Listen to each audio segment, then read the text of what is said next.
అపూర్వ వేడుకకు 5 ఏళ్లు. 5 కోట్ల నవ్యాంధ్ర ప్రజల కలల రాజధాని అమరావతికి తెలుగుదేశం ప్రభుత్వ హయాంలో శంకుస్థాపన జరిగి నేటికి 5 ఏళ్లు.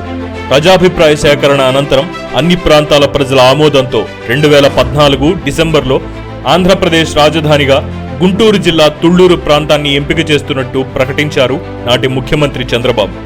పట్టణాభివృద్ధి శాఖ ఆధ్వర్యంలో రాజధాని ప్రాంత అభివృద్ధి ప్రాధికార సంస్థ CRDAను ఏర్పాటు చేశారు. సింగపూర్ మాస్టర్ ప్లాన్తో రాజధాని నగరం మొత్తం 270 చదరపు కిలోమీటర్ల విస్తీర్ణంలో నిర్మించేందుకు, అందులో 30% పార్కులు, సామూహిక అవసరాల కోసం భూములు కేటాయించేందుకు, 1600 కిలోమీటర్ల పొడవున రోడ్లు నిర్మించేందుకు ప్రణాళికలు సిద్ధమయ్యాయి. అమరావతికి భూమి పూజ చేయడమే తర్వాయి. ప్రజల ఆకాంక్షించిన ప్రజా రాజధాని అమరావతి శంకుస్థాపన సుముహూర్త సమయం కోసం ఆనాడు ప్రతి పల్లె, ప్రతి పట్టణం, ప్రతి నగరంలోని ప్రతి ఒక్కరూ ఎదురుచూశారు. రాజధాని గ్రామాల్లో అయితే పండుగ వాతావరణం నెలకొంది.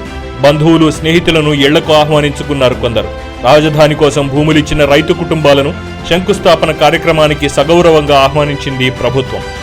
ఆహ్వాన పత్రికతో పాటు చీరెసారెలు ఇచ్చింది. శంకుస్థాపన ఏర్పాట్లను చూసేందుకే తండోపతండాలుగా తరలివచ్చారు జనం. రాజధాని శంకుస్థాపన కోసం మనమట్టి మన నీరు పేరుతో సర్వమత ప్రార్థనలతో ఊరూరా పండుగలా సాగింది మట్టి నీరు సేకరణ కార్యక్రమం.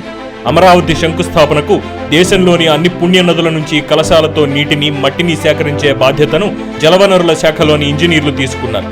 2015 అక్టోబర్ 22 నాడు ప్రధానమంత్రి నరేంద్ర మోడీ చేతుల మీదుగా రాజధాని అమరావతి నిర్మాణం కోసం శంకుస్థాపన కార్యక్రమం చారిత్రాత్మకంగా నిర్వహించారు. ప్రధానమంత్రి ఏపీ రాజధాని నిర్మాణం కోసం మట్టి, నీళ్లు హస్తిన నుంచి తీసుకొచ్చారు. అమరావతి నిర్మాణంలో కేంద్రం అన్ని రకాలుగానూ సహకరిస్తుందని ప్రకటించారు.